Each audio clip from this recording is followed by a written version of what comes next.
Louange et remercier au Seigneur, le temps comme le temps passe si vite. Un auteur de chansons chante comme le temps passe vite. Ami, souviens-toi que bientôt viendra l'éternité où l'on ne pourra plus rien faire. Et je crois que la meilleure façon d'utiliser le temps est de se préparer à l'éternité.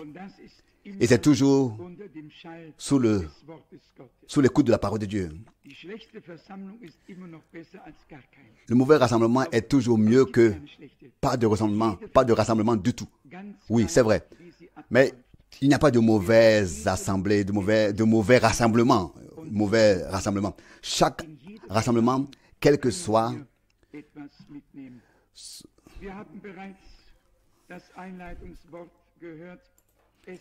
sa forme, aura quelque chose à dire et à donner à chacun. Dans chaque rassemblement, nous pouvons emporter quelque chose. Nous avons déjà entendu la parole d'introduction. Elle correspond tout à fait à ce qui a déjà été présenté. Surtout, hier soir, que Dieu nous a mis dans la position de porter du fruit et que notre fruit doit être durable. Ce qui est beau, c'est que cela se fait sans effort. On ne doit pas porter le fruit de l'arbre à l'arbre. Ce n'est pas nous qui devons apporter le fruit à l'arbre, mais que le fruit sort, poussé par la force, par la vie, par la sève, qui est justement dans cet arbre. Et c'est pourquoi que c'est le fruit dont la vie est dans cet arbre. Et vous savez déjà à quoi cela aboutit. Christ en nous, nous en lui, et l'Esprit de Dieu qui fait tout et opère tout. Je relis ici le verset encore une fois.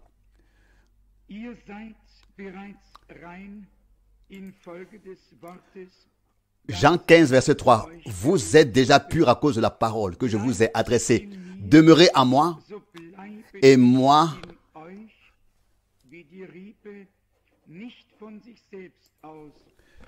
demeurez en moi, et moi je demeurerai en vous.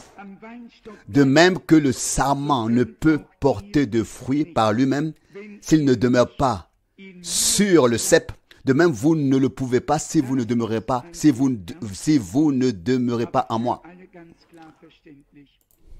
Cette parole est très sérieuse, mais elle est très clairement compréhensible pour tous. Si l'on arrache d'un arbre la moindre chose, que ce soit une feuille, une branche, un fruit, un sarment, et qu'on l'enlève, elle disparaît à jamais. On ne pourra plus jamais l'y remettre. D'où cette sérieuse mise en garde. Demeurez en moi. Et mes paroles en vous. Vous en moi et moi en vous. Tout sarment qui ne porte pas de fruits, il le jettera dehors. Non, pas à nous en soucier. Nous devons veiller, nous, à demeurer en lui. Là aussi, il y a parfois une inversion des rôles qui fait que l'on veut directement jeter dehors. Non, ça c'est lui qui le fera. Il n'y a pas il n'y a pour aucun de nous un ordre du Seigneur à le faire nous-mêmes. Non, il n'y a pas de mandat pour ça. Et puis, il y a aussi cette insistance. Sans moi, vous ne pouvez rien faire. Je suis le sceptre, vous êtes les sarments. Les sarments sont un produit du sceptre. Ils sortent du sceptre. Ils sont liés à lui, avec lui. Ils n'ont pas été insérés plus tard. Non, ils sortent de lui. Vous le comprenez?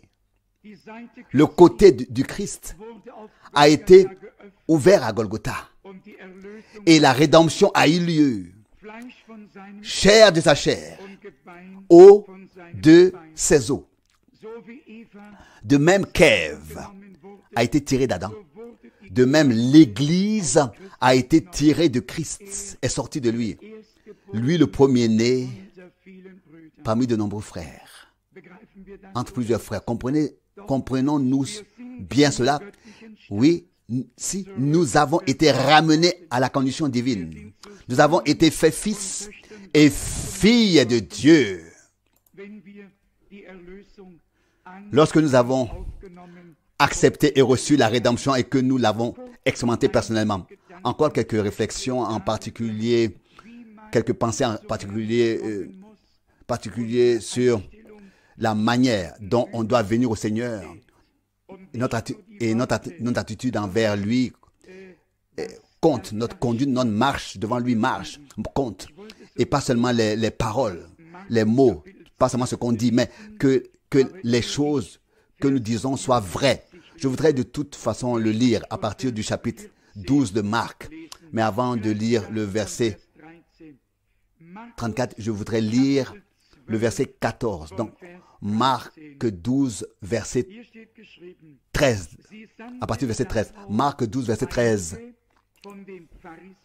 Ils envoyèrent alors vers lui quelques-uns des pharisiens et des partisans d'Hérode afin de le capturer par l'une de ses propres déclarations. Ils vinrent donc lui dire, « Maître, nous savons que tu es vrai et que tu ne fais exception de personne, car tu ne regardes pas à l'apparence des hommes, mais tu enseignes la voie de Dieu selon la vérité. »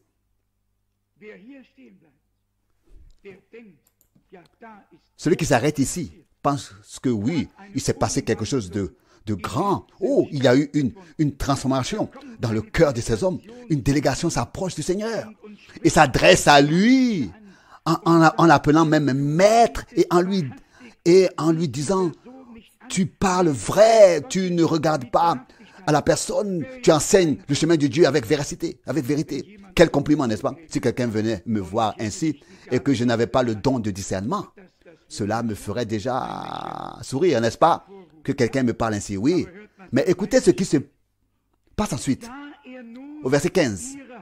Voyant leur hypocrisie, voyant. Il leur répondit, verset 15. Pourquoi me tentez-vous? Viens au Seigneur. Il s'adresse à lui. Comme des croyants s'adresseraient à lui. Cela sonne bien. Vous avez tous entendu? Ils lui dirent, Maître, nous savons que tu es vrai et que tu n'as de considération pour personne. Mais c'était un bon compliment, n'est-ce pas? Tu ne fais pas de compromis, mais plein de ruses et de perfidie, d'hypocrisie. C'est là que réside l'essentiel. Pas seulement les mots, les paroles que nous prononçons, pas seulement les questions que nous posons, pas seulement les compliments que nous faisons, bien les mots, les paroles que nous prononçons, pas ce que nous disons. Qui a fait ça? Quelqu'un a dû me le dire hier encore. Un frère avait dit dans un souffle, frère Branham était un grand homme de Dieu, mais un faux prophète.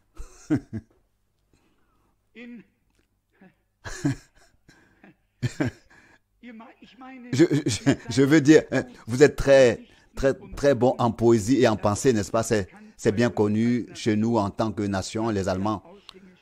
C'est presque comme si nous serions la référence des poètes et des penseurs. Qui peut faire rimer cela? Un grand homme de Dieu, c'est vrai. Ils vont encore plus loin. Ils disent le plus grand homme de Dieu depuis les jours des apôtres. Et puis vient le certain. Non, mais un faux prophète, non. Un faux prophète, non. Rendez l'arbre bon, son fruit sera bon. Si l'arbre est pourri, son fruit sera pourri. Si c'est un bon arbre, il donnera du bon fruit. Si un homme est de Dieu, il est de Dieu. S'il n'est pas de Dieu, il n'est pas de Dieu. C'est tout. C'est tout. Soit une chose est vraie, soit elle ne l'est pas. Mais nous savons ce qu'il en est, même à l'époque où le ministère de Jean faisait une grande impression. Les scribes n'osaient parfois pas le dire, car ils avaient peur du peuple. Il en était de même pour le ministère de notre Seigneur. Le respect était de mise parmi le peuple, était parmi le peuple. Mais les pharisiens cherchaient toujours un moyen détourné qu'ils trouvaient d'ailleurs pour ensuite, comme il est écrit ici, capturer le Seigneur par une déclaration qu'ils feraient. Il y a effectivement des gens qui viennent à la réunion pour seulement trouver quelque chose à redire et Dieu ne pourrait pas se révéler à de tels auditeurs. Cela ne marchera pas. Nous devons venir au Seigneur avec un cœur sincère pour écouter la parole de Dieu. Et nous devons dire la vérité de tout notre cœur, non seulement au Seigneur, mais aussi les uns aux autres, car c'est ce qui est écrit dans le 5e chapitre des Éphésiens. Ne vous mentez pas les uns les autres. Nous devons dire la vérité les uns aux autres. Soyons sincères. Revenons à notre sujet, avec le sujet du royaume de Dieu. Voici ce qui est écrit ici dans Marc 12, du verset 32. Alors le scribe lui dit, Marc 12, verset 32, « Maître, c'est avec raison que tu as dit conformément à la vérité, que Dieu est unique et qu'un seul, et qu'il n'y en a pas d'autre en dehors de lui, donc d'autre que lui. » C'était très beau, n'est-ce pas? Un témoignage magnifique, tout à fait conforme au judaïsme et Dieu merci à notre foi. Il n'y a qu'un seul Dieu, constitué d'une seule personne, qui se révèle dans le ciel comme Père sur la terre, dans le Fils et en nous par le Saint-Esprit. La même personne, Dieu au-dessus de nous, Dieu parmi nous et Dieu avec nous. Toujours un seul et le même.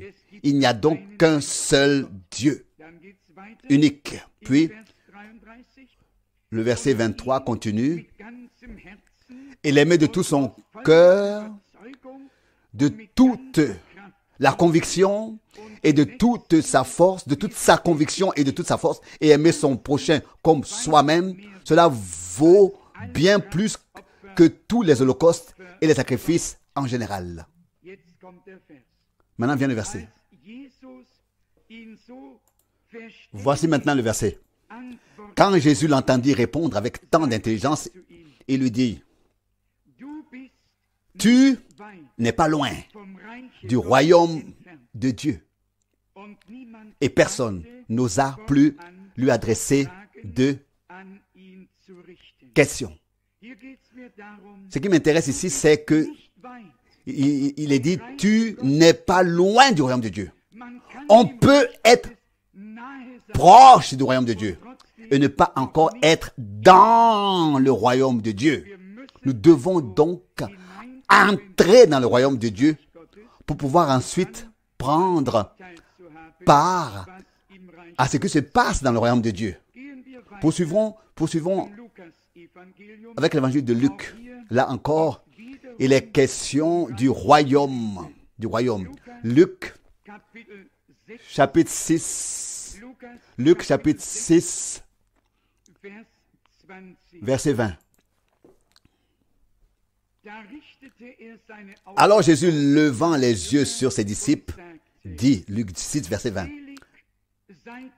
« Bénis vous qui êtes pauvres, car le royaume de Dieu est à vous. » Comme nous l'avons lu, il s'est tourné vers ses disciples, qui avaient tout laissé pour le suivre, tout quitter et qu'il avait suivi sans se soucier de ce qui allait ou venait, quel que soit le dommage qu'ils en subissaient.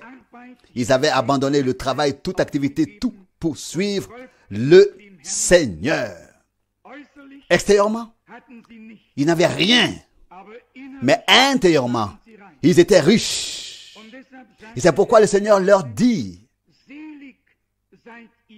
Bénis vous qui êtes pauvres, car le royaume de Dieu est à vous. » Votre part, c'est le royaume de Dieu. Je pense ici à l'homme riche et au jeune homme. Et au jeune homme pauvre. Oh non, c'est l'inverse, à l'homme riche et à Lazare. Dans tous les cas, du point de vue de Dieu, l'homme riche était très pauvre. Très pauvre. Tout à coup, le Seigneur Dieu peut dire, « Insensé, cette nuit, ton âme te sera réclamée. » Et alors, tout restera en arrière. À quoi bon alors la richesse, la gloire et la renommée si ton âme est perdue? C'est pourquoi notre Seigneur a dit, que servirait-il à l'homme de gagner le monde entier s'il perdait son âme? Il s'agit de notre âme. Et il est dit que toute âme qui pêche doit mourir. Nous en avons parlé ici. Il s'agit de l'âme. L'âme qui ne croit pas commet le péché d'incrédulité. Et le Seigneur a dit, si vous ne croyez pas que je le suis, vous mourrez dans vos péchés.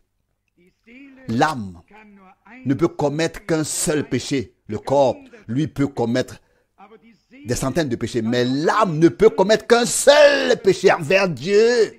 C'est de ne pas croire ce que Dieu a dit. C'est-à-dire d'être incrédule en face à lui et face à Dieu. Mettre en doute la parole de Dieu, la remettre en question. Et cela, il ne faut pas le faire. Une âme qui veut subsister devant Dieu doit croire en Dieu. Et doit croire Dieu, pas seulement en Dieu. Et donc aussi la promesse faite au Christ, notre Seigneur, le Messie, lorsque Moïse l'a donnée dans Deutéronome 18, elle est répétée dans le Nouveau Testament. Et il est dit dans le chapitre 3 des Actes des Apôtres, chapitre 3, le verset 22 et 23. Moïse a bien dit, l'Éternel notre Dieu vous suscitera d'entre vos frères un prophète comme moi. Vous l'écouterez dans tout ce qu'il vous dira. Et toute âme qui n'écoutera pas ce prophète sera retranchée du peuple. Vous voyez de quoi il s'agit? Il ne s'agit pas seulement d'Ésaïe ou de Jérémie, qu'on les croit ou qu'on ne les croit pas, ou non, non. Il s'agit ici du prophète, de tous les prophètes, du Seigneur lui-même, du prophète des prophètes, qui était maintenant la parole devenue chair par les prophètes. Dieu avait parlé et annoncé à l'avance les choses, et c'est par eux que la parole est venue. En Christ, la parole est devenue une réalité divine. C'est par eux que la parole a été annoncée. Et ici, par là, celui qui avait parlé par tous les prophètes. Et il est dit de lui que toute âme qui n'écoutera pas ce prophète, nous chantons dans un cantique, il est roi, sacrificateur et prophète. Il est aussi prophète. Il est sacrificateur. Il est roi. Il est intercesseur. Il est médiateur. Il est beaucoup de choses. Il est même serviteur. Vous pouvez le lire. Les apôtres ont prié au nom de Jésus-Christ ou au nom, oui, je vous le lis pour que vous le sachiez. Actes des apôtres, chapitre 4. Au verset 27, il est écrit, oui, en vérité, contre ton saint serviteur Jésus, que tu as oint. Hérode et Ponce Pilate se sont ligués dans cette ville avec les païens et la foule d'Israël pour accomplir toutes les choses que ta main et ton conseil ont prédestiné à se réaliser. Il s'agit ici spécifiquement du fait que Jésus a également été interpellé en tant que serviteur, car c'est ainsi qu'il est écrit dans Isaïe 42. Mon serviteur, en qui j'ai mis toute mon affection, mon bon plaisir, réussira. Connaissez-vous tous la Bible? J'espère que nous la connaissons.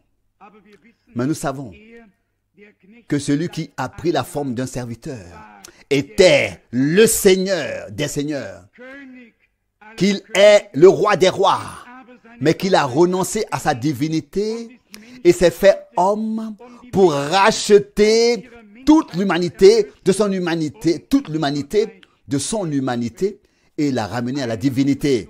Une chose est nécessaire, croire ce que le Seigneur a dit. Toute âme qui n'écoute pas ce que dit le Seigneur est voué à la mort.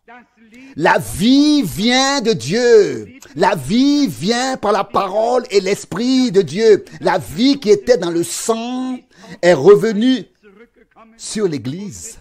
Et c'est pourquoi nous l'avons reçue. Mais nous devons veiller à croire chaque parole de Dieu. Et pas seulement ce qui correspond à notre concept. Il y a quelque chose que tout le monde croit. En tout cas, tout le monde croit à quelque chose. Même le diable croit. Et il serait à la première place quand il s'agit de croire. Il croit.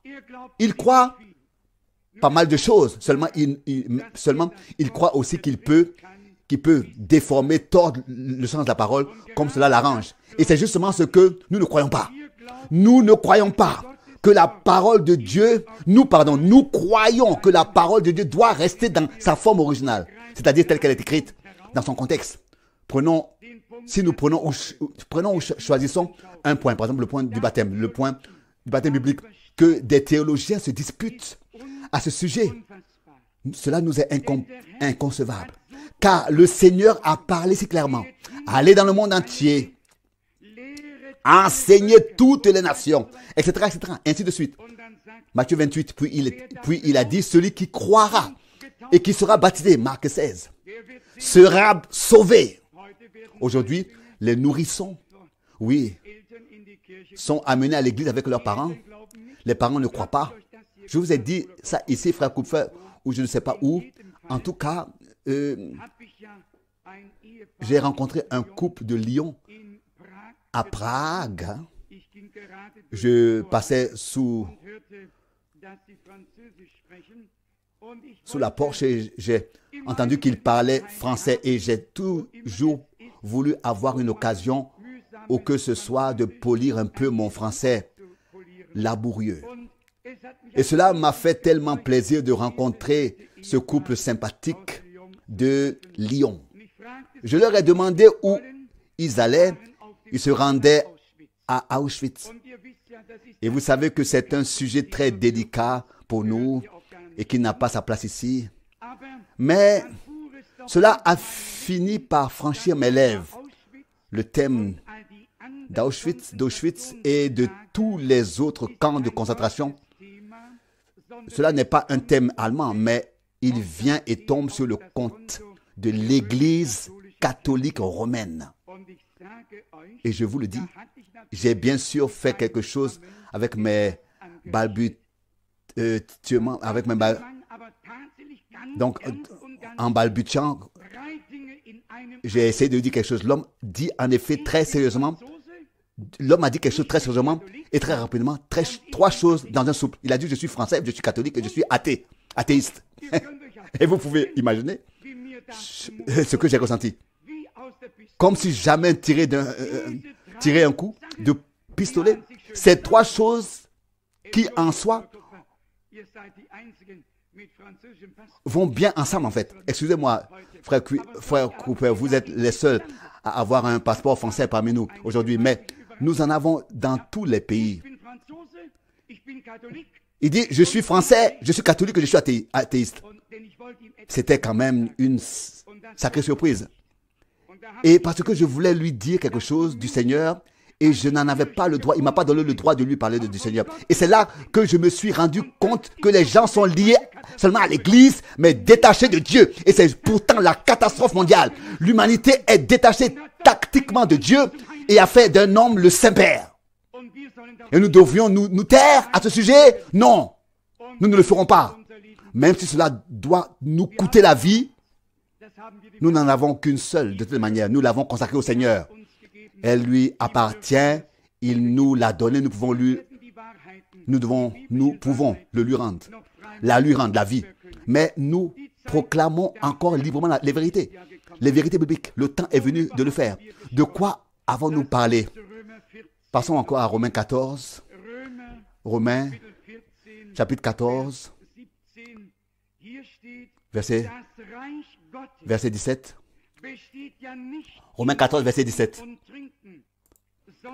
Le royaume de Dieu, en effet, ne consiste pas au manger et au boire, mais à la justice, à la paix et à la joie dans le Saint-Esprit.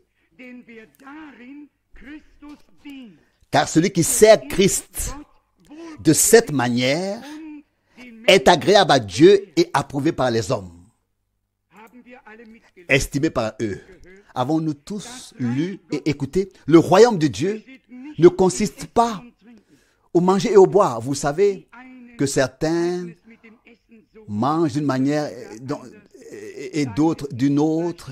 Les uns ne mangent pas telle viande, les autres ne mangent pas telle autre viande. Cela n'a rien à voir à faire avec le royaume de Dieu. Le royaume de Dieu ne consiste pas à des prescriptions sur la nourriture et la boisson. Le royaume de Dieu consiste dans la paix, la joie, en la justice, dans le Saint-Esprit. Et la phrase continue. Car celui qui sert Christ ainsi, de cette manière, est agréable à Dieu et approuvé par les hommes. Un tel homme ne provoquera jamais de dispute.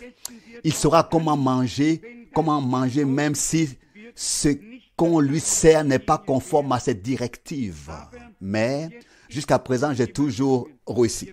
Vous savez, je vous l'ai raconté ici, lors d'un repas chinois à Jakarta, le frère m'a demandé si je mangeais aussi du zéa. Du zéa, comment dit-on en allemand? Ah oui, les fruits de mer. Les fruits de mer. Fruits de mer, merci. Oh, oui, j'ai dit, bien sûr, mais quand j'ai dit, ou bien sûr, je pensais aux poissons, pas fruits de mer. Je voulais dire des poissons. Et vous n'êtes pas devant un repas terrestre. Et un peu de réconfort pour le corps peut aussi faire du bien à l'âme. Quoi qu'il en soit, un plateau géant comme je n'en avais jamais vu est arrivé et il a été posé religieusement au milieu de la table.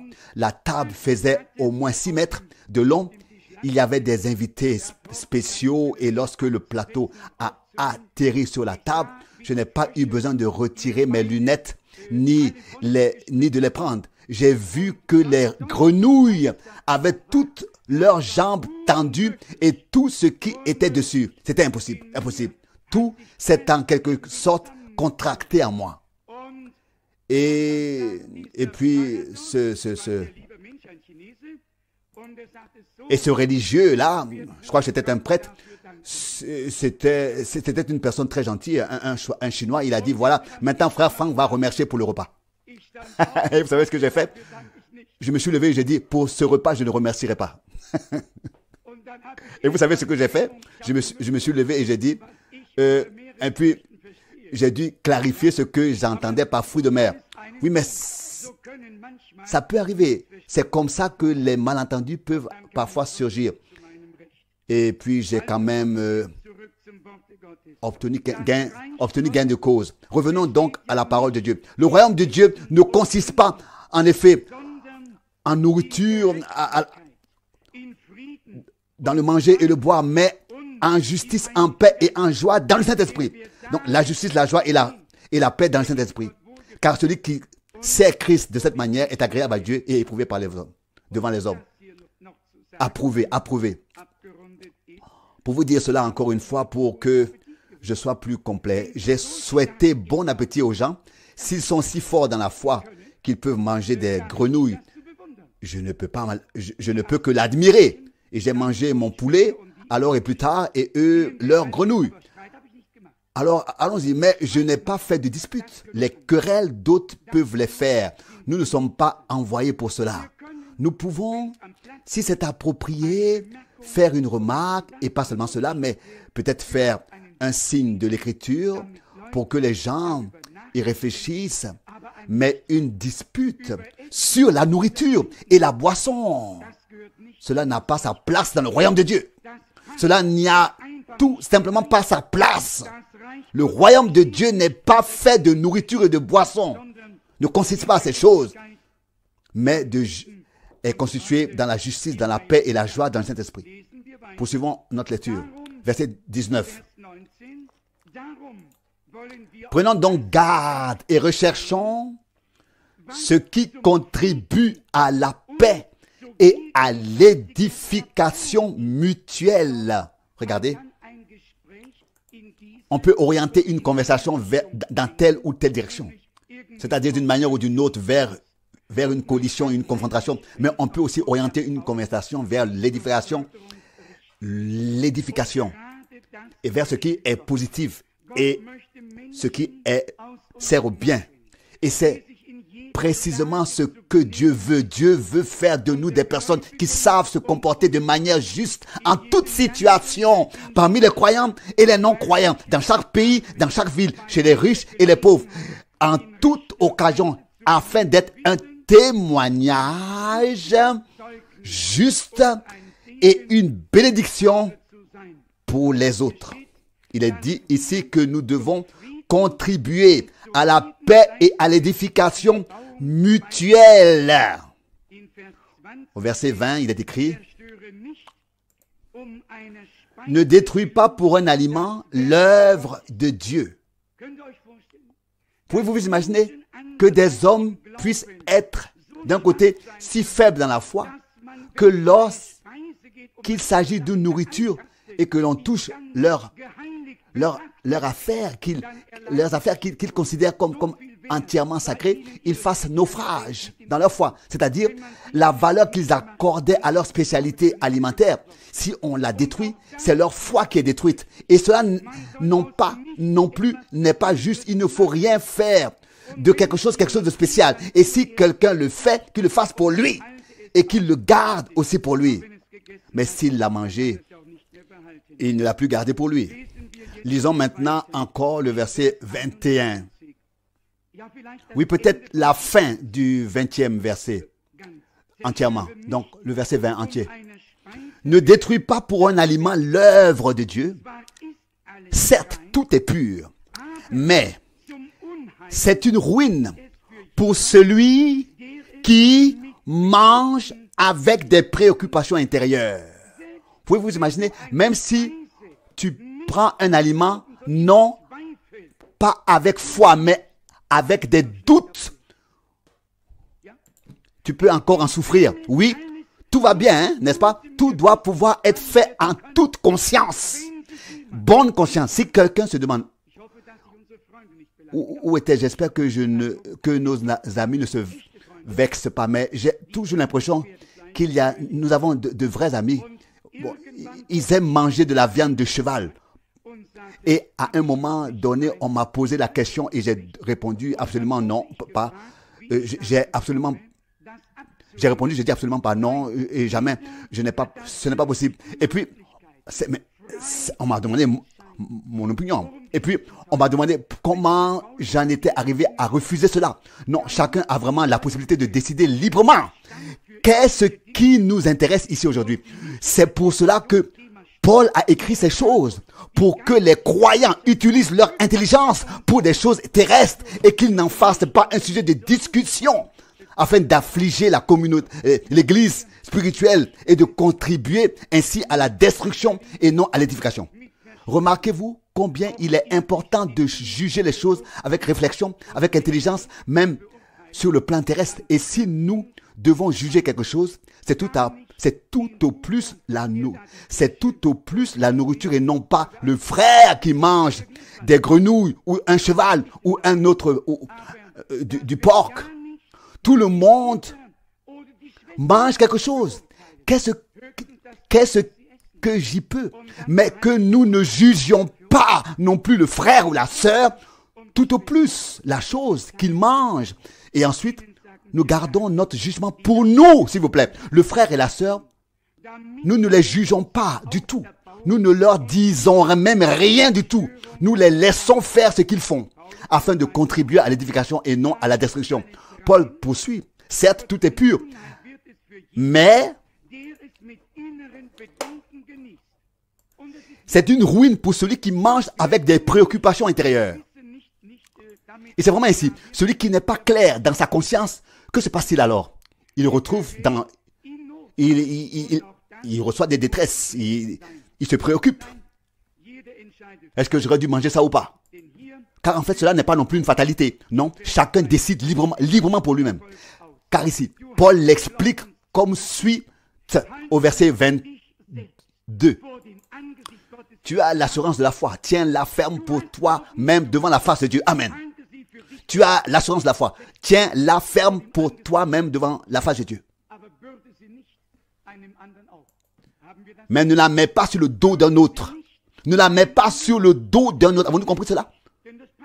Garde-la pour toi, car elle te convient parfaitement. Mais ne les impose pas à un autre, mais laisse l'autre tel qu'il est.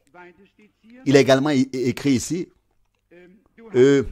tu as l'assurance de la foi, tiens-la pour toi devant la face de Dieu.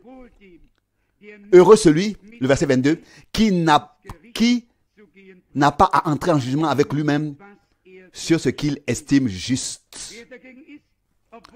En revanche, celui qui mange alors qu'il a des doutes, c'est attirer la condamnation parce qu'il ne l'a pas fait par la foi. Or, tout ce qui n'est pas fait par la foi est un péché. Pouvez-vous imaginer cela? Cela nous pèse. Cela pèse sur la conscience si un homme fait quelque chose dont il se sent coupable. Cela lui pèse. Cela le hante. Cela l'attriste. Oui, cela peut lui peser.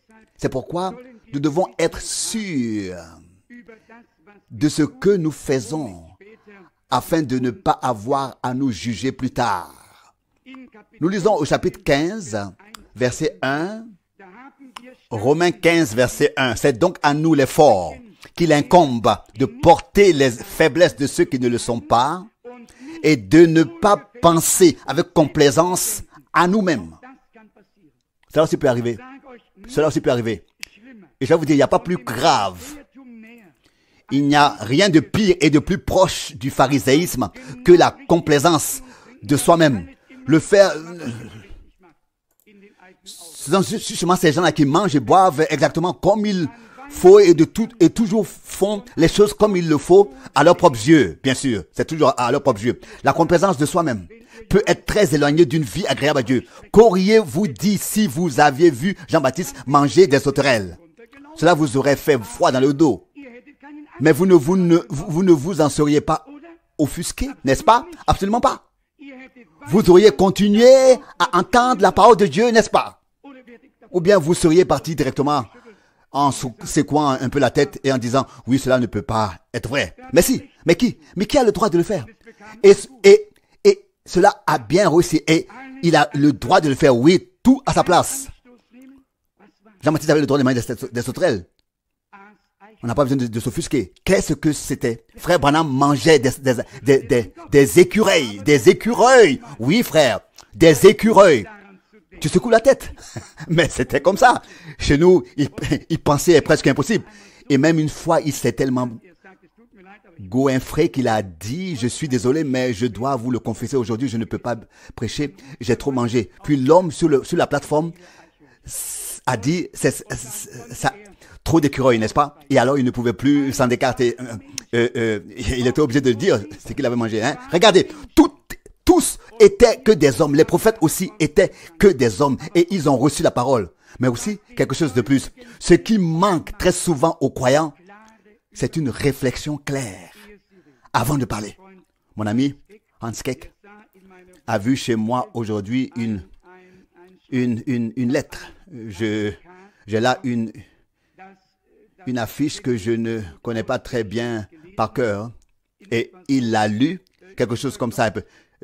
Bien-aimé Dieu, aide-moi à fermer ma grande bouche, au moins jusqu'à ce que je sache de quoi je parle.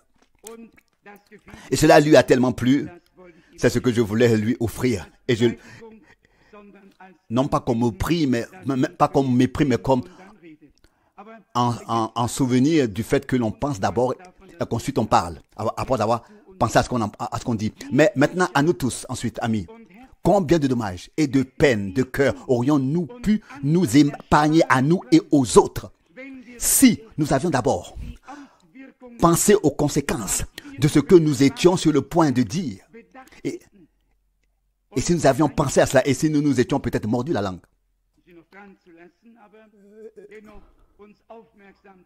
pour la laisser là où elle est, mais en attirant tout de même notre attention, ne le fait pas. Cela n'apportera rien de bon. Vous voyez, que chacun soit prompt à écouter, l'un à parler, et l'un à se mettre en colère. Car la colère de l'homme ne fait pas ce qui est juste devant Dieu. Paul va plus loin ici dans Romains 15, au verset 2. Non, que chacun de nous vive pour plaire à son prochain, pour son bien, pour son édification, à son prochain. Car Christ aussi n'a pas vécu pour se plaire à lui-même, mais comme il est écrit, les outrages de ceux qui t'insultent sont tombés sur moi. Remarquons-nous de quoi il s'agit, une vie agréable à Dieu. Dans le royaume de Dieu, qui ne consiste pas au manger et au boire, ni à suivre des prescriptions terrestres. Le royaume de Dieu consiste à la justice divine, dans la paix et la joie dans le Saint-Esprit. Et de telles personnes qui reçoivent la justice divine, qui sont en paix avec Dieu, qui ont la paix avec Dieu, oui, ce sont des personnes qui peuvent être une bénédiction ensuite pour les autres. Et c'est ce genre de personnes que nous voulons devenir. Rien à voir avec le dogmatisme, avec vouloir avoir raison, ça va toujours mieux les choses, mais vraiment tout pour l'édification du corps de Christ, de Jésus-Christ. N'oublions pas, ce week-end est le thème principal. Le Seigneur aura une église à la fin, avant d'établir son royaume de manière visible sur la terre. Il aura une église sans tache et sans ride, rachetée dans son sang, purifiée par sa parole, scellée de son esprit. Une église irréprochable, une église inattaquable, intouchable, justifiée, purifiée et sanctifiée. Tout cela par la grâce. Et nous voulons, sans tache, sans ride, irréprochable, et nous voulons croire de tout cœur que Dieu l'a fait en Christ et qu'il ne le fera pas, et que ce n'est pas maintenant qu'il le fera, il l'a déjà fait. Peu importe notre état spirituel actuel et ce que nous avons déjà expérimenté vraiment ou vivons ou expérimenterons encore, tenons-nous-en à cette pensée qu'il s'agit d'une œuvre de rédemption accomplie, achevée pour l'éternité.